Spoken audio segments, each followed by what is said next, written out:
This is the Alabama Slammer. Oh, get a hold. That is the new #1 Cowboy 3.5. Hey, everybody. I am here with Kyle Irwin. Kyle is local to us, and he's from Baldwin County, and he is a professional steer wrestler that travels the pro rodeo circuit. And Kyle, thank you so much for taking time out of your busy schedule to join us and, talk to people and bring value and shed light on the sport of rodeo. Hey, no problem. Appreciate you having me. And I really enjoy what y'all have done here with the Fairhope Roughstock company and watching the sport grow and expand right there in my county. So yeah, I appreciate you having me. Yes, sir. That's our whole goal, is to grow the sport of rodeo, to shed light on it, to teach people that don't know, and to help youth. So, being, like I said, being a local Baldwin County guy, I wanted to reach out to you.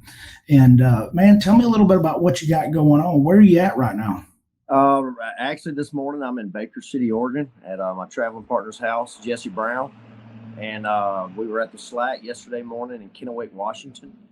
We've got today off. Tomorrow we'll go back, run our second steer at Kennewick.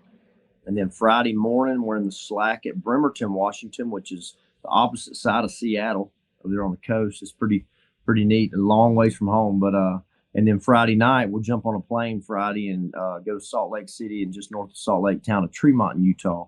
One of the last tour rodeos to get us into Puyallup, Washington, which is they've labeled it a wild card this year in the tour finale. And so this week's real crucial, real important. But yeah, that's kind of how the week looks for us.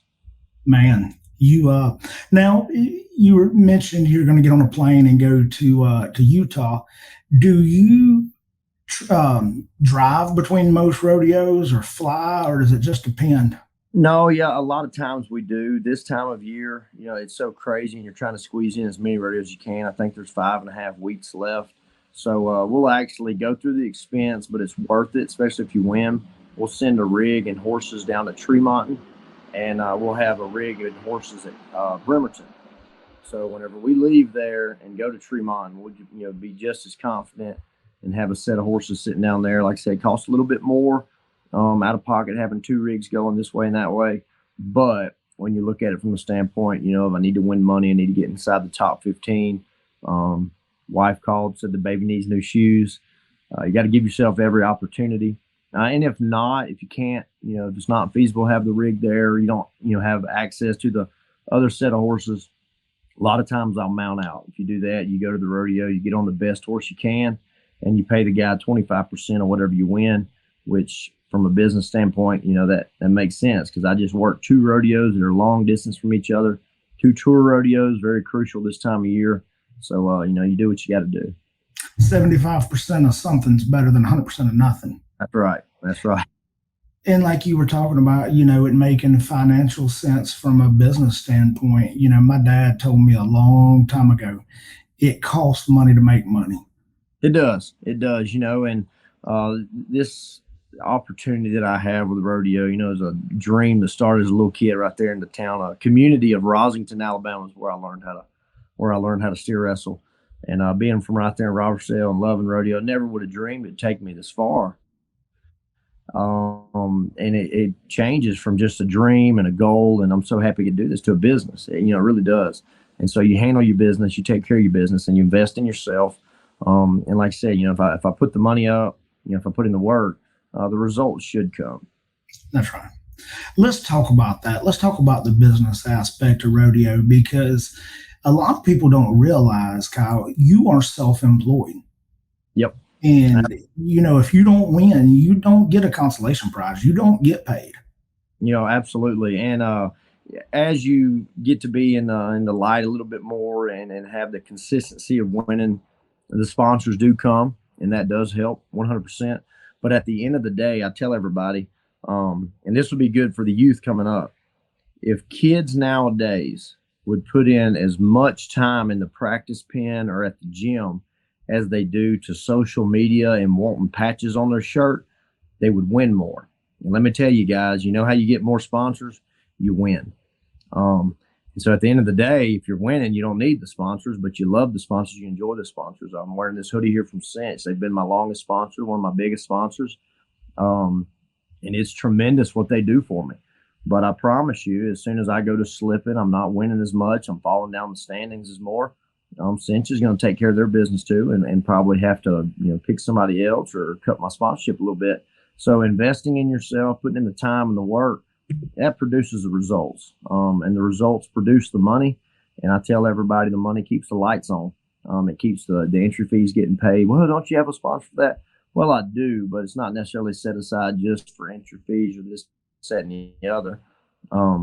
It all comes back to the hard work. It comes back to the success. Is it all about winning? No, absolutely not. And I try to have, as much fun as I can while I'm out here. I got to take the family this year to Banff National Park, and when we were up for Calgary in Canada, something that we probably would never get to do or have the opportunity to do as easily if I wasn't there for the rodeo. So rodeos take me there, and I want to enjoy it and have fun. But like we said, at the end of the day, this is my job. I know if somebody's a janitor at a local school, they're going to put in 8 hours a day. They're going to have to be there and do their job to get their paycheck. Why shouldn't I put in 8 hours? Well, Kyle, you don't have a rodeo for a week. You're right. I should go to the gym, need to exercise my horses, watch some videos, some film, and do what I can to prepare for when that opportunity does come. You've heard the saying so many times, the more I practice, the luckier I get. And in the sport of rodeo, that's so true. We're competing against animals. I always tell everybody our football is different, completely different. There's 50 guys there. There's 50 steers there, all of which are thinking on different pages, aren't necessarily going to do the same thing every time. So I need to prepare and be able to react to the situation. And that just comes from putting the hours in. And I don't mean no disrespect by the kids not wanting to get sponsors. I think they should. We see a lot of kids these days, just patches all over them, whatnot. And that's great. That really is. But make sure that comes from the product of practicing, of putting yourself out there. And a lot of sponsors are going to notice try. They're going to notice determination and that no quit attitude. But at the end of the day, like we said, it's a business. It has to pencil out. It has to make sense. I always say if it don't make money, it don't make sense. It'd be a hobby. But the Lord's blessed me with these opportunities, man. And the fact that I get to pay my kids' tuition, keep the lights on, paid for the, whatever you need, the tires on the truck. That comes from wrestling steers, once again, that I learned to do in a small community in South Alabama. That's crazy to think, but at that same time, it's not really, because, wow, if I had a quarter or a dime for every hour I spent in a practice pen, or, every time cousin Bo Campbell yelled at me, you got to run that steer again, and you didn't want to, that's what produced the results. And that's what made, Kyle Irwin, I guess, what he is. Wow. Man, that is so good. Talk to me about what motivates you. I believe everybody has to have a motivation bigger than money to keep them going. What motivates Kyle Irwin to keep going and to strive to be number one in the world? And at this point, I'm 33 years old, 3 kids and a wife at home. Well, I think what drives me the most is going to be them. And the fact that my wife, Randa, she's in my corner like no other. She even told me the other day, you need to get to winning. She don't cut me no slack. And she sends me videos of the kids watching me on the Cowboy Channel. And my son Trip just yelling, it don't matter, good run, bad run, whatever. Get him, Daddy, get him, And it's that drive to know that there's so much more to this. It's so much bigger. But I have put in the time. I have, I don't like to use the word sacrifice. I think the men and women who that protect our country make sacrifices. Nobody tells me, I'm not forced to do this, but somewhat of a sacrifice of being gone, the countless hours of practicing, the injuries, the this, the that. I've come this far, and why give up now? Why quit now? And you look back, and I remember seeing a sign one time. It was real good. It said, no matter how you do inside the arena, know that there's probably a kid or somebody outside the arena watching you, and the way you conduct your business, the way you do. A lot of people don't get to do this. So while I'm here, while I'm doing it, might as well be the best, or at least put in the effort to try to be the best. And if I don't end up being the best, somebody feeds off me. I guarantee you. Somebody sees the attitude that I've got. Somebody sees the drive that I've got. And if that pushes somebody else to be the best, well, and without even meaning to, you just uplifted somebody else. The drive, man, is just waking up every day, and like I said, knowing that you do have this opportunity. So many people don't get to do it. I have a lot of my friends call me, that I rodeo with, or guys that I know, and say, "Man, you're getting to live a dream that a lot of people don't get to. Make the most of it." And that's what pushes me. I think is just the love of the game, the animals, the horses. Man, I love to watch those horses. A couple years ago, Tyler Pierce and I had a horse called Scooter. Man, he was phenomenal to watch. He was phenomenal to ride, to win. You get to watch these horses compete. And then, like I said, at the end of the day, it makes my living. I never would have dreamed that it would take me this far, that it would make me this kind of money. And so when you look at it from that standpoint, it goes right back to square one, like we started off with. It's my business. And I want to be good at my business. Wow.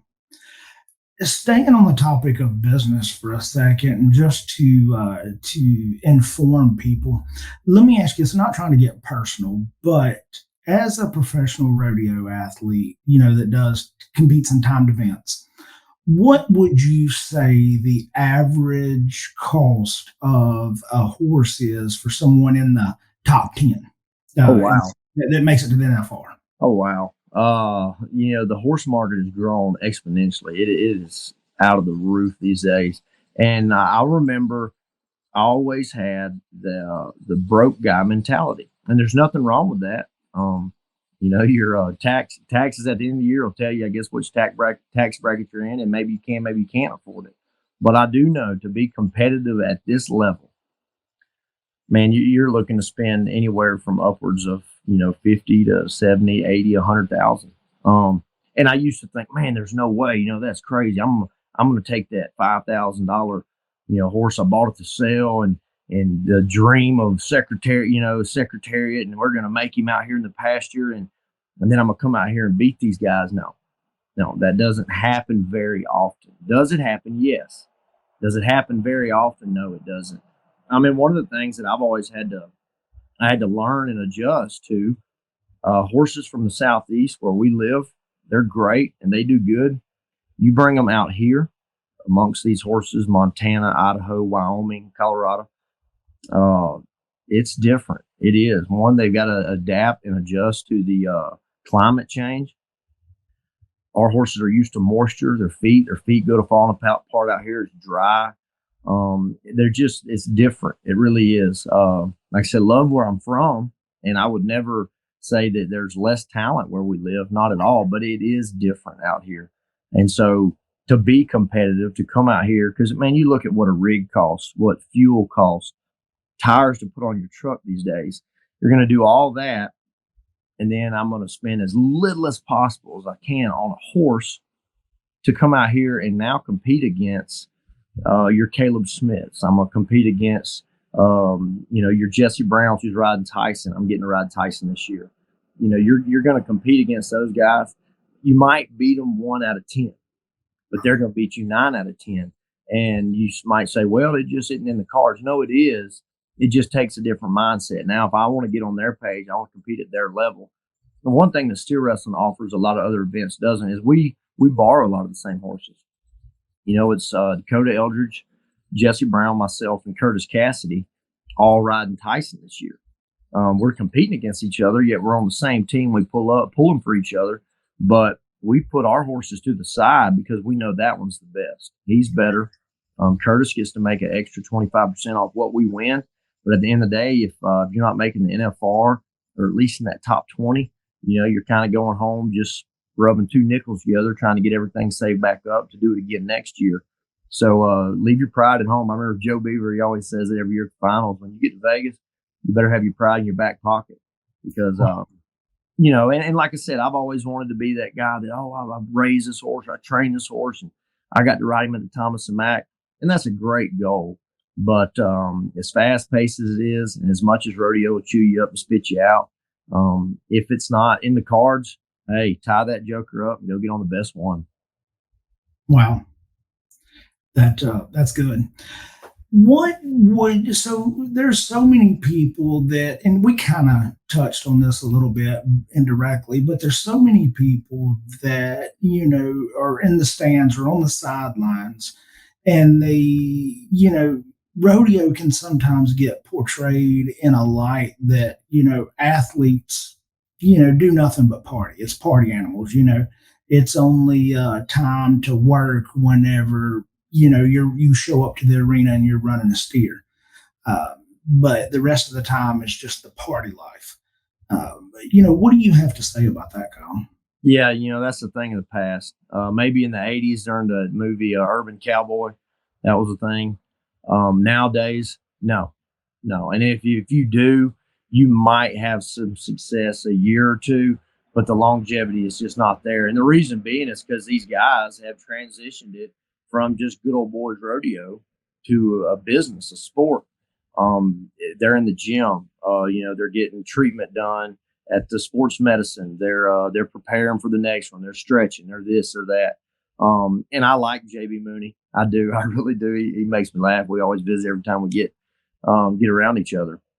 But the cigarette and the beer drinking and all that, you don't see it as much anymore, just because you don't win. You lose. You got to go home. You run out of money. Your body gets beat up. Especially in the rough stock. Man, these horses, these bulls are getting so much bigger, so much stronger, faster. You want to tell me Casey Field does that? No. Tim O'Connell sure doesn't. These guys are prepared. They're ready. And like I said, rodeo did it to Ty Murray. They replaced him with Trevor Brazile. I love Trevor Brazile. I think he's a wonderful example. I think he's a phenomenal athlete. Since he's not rodeoing no more, who do you hear about? Stetson Wright. We're so replaceable because there's so many in each event. I remember my dad telling me one time college football has thousands and thousands of football players, and 200 and something get drafted every year. That's a small percentage. Rodeo is not quite on that level, but the fact that if you got the money and you can pay, you can play. You got talent. Like I said, these animals, crazy things happen. A little bit of luck go your way. Now you're in the spotlight. This guy's not winning. We're going to push him to the side. Hey, you step up here. It's not quite a mainstream event yet. We're wanting it to be. I would love for it to be so I could sell Kyle Irwin t-shirts to everybody. But the day that I walk away from rodeo, Kyle Irwin was a has-been. Somebody else will take my spot. So the partying and whatnot, it's just not there as much anymore. Now you still see it going down, and the people in the stands, they sure enjoy it. It's a good old boys sport, and you go buy you a beer and sit in the stands with your family and watch it, and that's great. But the rodeos are getting so big now, and we have access to, like I said, I'm fixing to fly to 2 in one day. I can't stick around at one and go have a good time. I've got to get some rest, get to the next one, because the guys that are sitting there at the next one are licking their chops, hoping I'm wore down, hoping I'm tired, something like that. It just all circles back around to handling your business, taking care of your business. It really does. And, like I said, I know exactly what you're talking about, that, the image. And it's one of those things. I guess rodeo's not quite as strict as far as other athletes. They have a set of laws they got to follow, and this, that, and the other. We represent ourselves. We don't have a manager. We don't have this or that. So it's a little more lenient. But like I said, eventually you become a has-been if you're not take care of your business, if you're not in the gym, if you're not ready or prepared. And so I'm gonna say that image it's fading. I mean, maybe not to the fan watching. They might still think it's that way, but us guys that do it for a living, yeah, man, it's pretty rare. That's more of a celebratory thing whenever you got, a week off and you can hang out with your buddies and whatnot. And even then, it seems like we try to get away from the crowd and go back to the trailer and just us guys, hey, where y'all going next week? It's a busy week. Yeah, that's to me, that's one of those images that'll fade. Cal, I know your time is very valuable, and I thank you so much. One more thing I want to ask you, and we'll wrap up. Talk about mindset. If you give a message to anybody watching, particularly youth, we have, you and I both have such a heart for youth, the next generation of rodeo. You and I both know how important mindset is. Will you give a message to youth, anybody who's watching, who wants to compete at a pro level, who wants to have some of the accomplishments that you've had? If you could tell them anything, what would you tell them? And I could talk days on this one, but I'll keep it simple. And I'll start off with this. All right. And this is Kyle Irwin speaking, but I think everybody should do this. And whether they do or not, I don't know. But number one, keep the Lord first, right? He woke you up today. You know what I mean? You walk around on your 2 feet. You got opportunities that some people don't. A lot of people don't. Be grateful for that. Thankful for that. I'm not a fan of pride, and I'm not a fan of arrogance. But in the same sense, to get to this level, when I show up tomorrow at Kennewick, Washington, and compete against the best in the world, if you don't think that I know I'm going to beat them, you're crazy. If I go there hoping to do good, or man, that guy has that steer drawn, he's probably going to be faster than me because my steer does that, you're crazy. You have to expect to do good. You have to know you've put in the time, the work, you're going to do good. And I'm a winner. I'm going to win. I sound too much like Donald Trump there, but we're going to win. And so I think if you go there with any other mindset, you're added money. And like I said, that might hurt some people's feelings, but I would hope it would push them to do better, because I know the way I'm going to perform. Now, cattle can do what cattle can do. Horses can slip, and it might not go the way I planned it, but I've prepared for that. I've even prepared, for the what if situation, so I'm able to react. And that's what changes the party scene we talked about. That's what changes the business. Is out here now, there's so many guys that know they're going to do good, that know they plan to do good. And with it comes the showboating, comes the arrogance, comes this, that, and the other. Sometimes we get caught in the moment. I'm not going to throw anybody under the bus, because I've sure done it too, and just the roar of the crowd, the hair standing up on the back of your neck. But as far as the mindset goes, you better put in the work. Nowadays, if you want a rodeo, you better practice, you better put in the work, and you better expect to win. Because like I said, if you don't, the guy that does, he's going to win, and then you're replaced. And you're not talked about. Then the patches the kids want to wear, they don't come. And if they do come, they come at no value. And then you're just a billboard for free. And it's a business of those guys too. So, I might as well get paid for being a billboard. And the only way they're going to pay me is if I win. I expect to do good. Like I said, I've been given this opportunity. I don't take that lightly. And now the kids, they sure help you have the drive to know that there's a bigger picture there. And that would be what I'd tell them nowadays is don't be a prick about it, but be prepared and expect to do good. Kyle, great advice. Thank you so much for your time. I wish you all the luck on your run to the national finals, and I hope you do well this week. Thanks so much, man. Appreciate you having me. Thank you.